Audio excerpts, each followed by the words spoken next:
Perkembangan sejarah Islam di Indonesia maupun dunia tak luput dari peran penting para ulama dan ilmuwannya terdahulu. Banyak sekali ilmuwan Islam yang memberikan sumbangsi penemuan dan teorinya untuk kemajuan teknologi maupun perkembangan ilmu-ilmu lainnya. Mulai dari ilmu fisika, kedokteran hingga antropologi. Atas kerja keras dari ilmuwan Islam dan giatnya dalam menuntut ilmu, mereka dapat memberikan kontribusi yang dapat digunakan hingga saat ini. Bahkan penemuannya dapat memudahkan hidup manusia dan makhluk hidup lainnya. Adalah Ibnu Sina, yang juga dikenal dengan nama Latin Avicenna. Beliau adalah salah satu tokoh ilmuwan, filsuf, dan dokter paling terkenal dalam sejarah Islam dan dunia. Beliau lahir dengan nama Abu Ali Al-Husain ibn Abdullah ibn Sina pada tahun 980 Masehi di Afsana, sebuah desa dekat Bukhara atau sekarang menjadi Uzbekistan.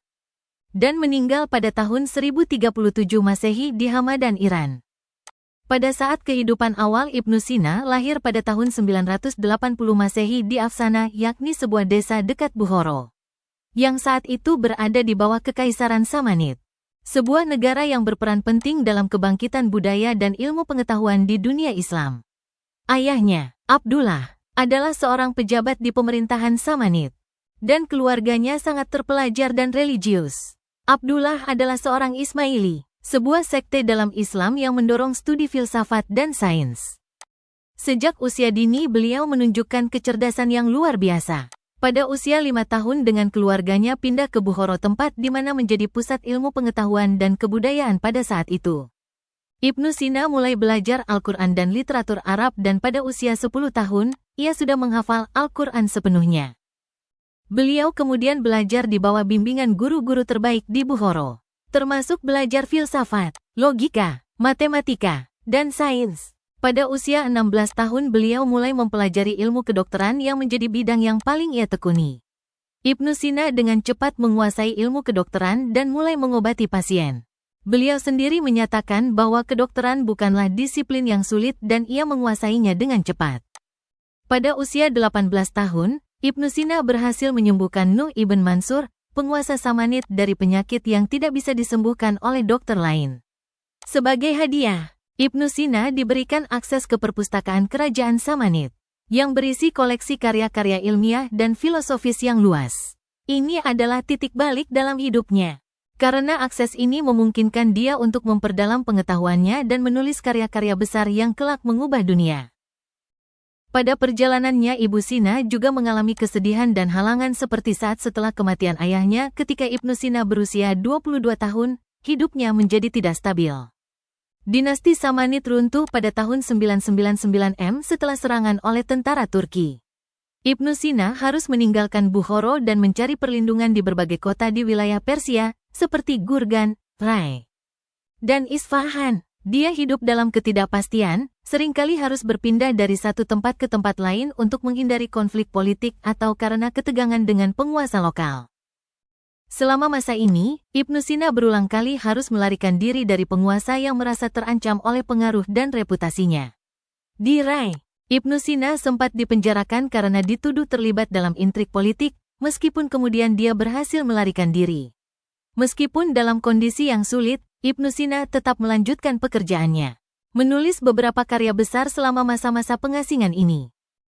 Ibnu Sina adalah seorang polimatik yang menulis lebih dari 450 karya, meskipun hanya sekitar 240 di antaranya yang bertahan.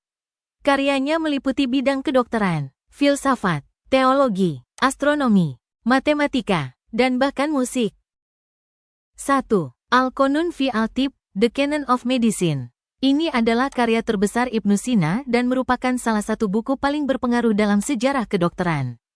Al-Qanun fi al-Tibb adalah ensiklopedia medis yang menyatukan seluruh pengetahuan medis dari Yunani, Persia, India, dan dunia Islam. Buku ini mencakup anatomi, diagnosis, pengobatan, dan farmakologi. Buku ini juga memperkenalkan konsep-konsep baru seperti eksperimen klinis, uji coba obat, dan sistematisasi farmakologi. Al-Qanun menjadi buku teks utama di sekolah-sekolah kedokteran di Eropa selama lebih dari 600 tahun, diterjemahkan ke dalam berbagai bahasa, dan menjadi dasar bagi pengembangan kedokteran modern. 2. Kitab Al-Shifa, The Book of Healing. Karya ini adalah ensiklopedia ilmiah dan filosofis yang mencakup logika, filsafat, matematika, fisika, dan metafisika. Ibnu Sina memperluas dan menyempurnakan karya-karya Aristoteles dan Plato, memberikan kontribusi penting dalam perkembangan filsafat dan ilmu pengetahuan. Kitab Al-Shifa berpengaruh besar dalam dunia Islam dan Eropa, terutama dalam perkembangan skolastisisme dan rasionalisme.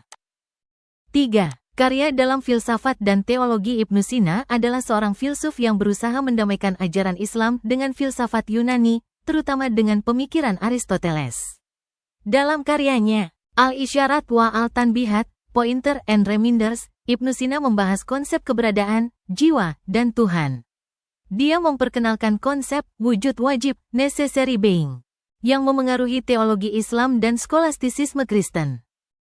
Di akhir hidupnya Ibnu Sina menghabiskannya di Hamadan, Iran, di mana dia menjadi dokter pribadi dan penasihat bagi penguasa lokal.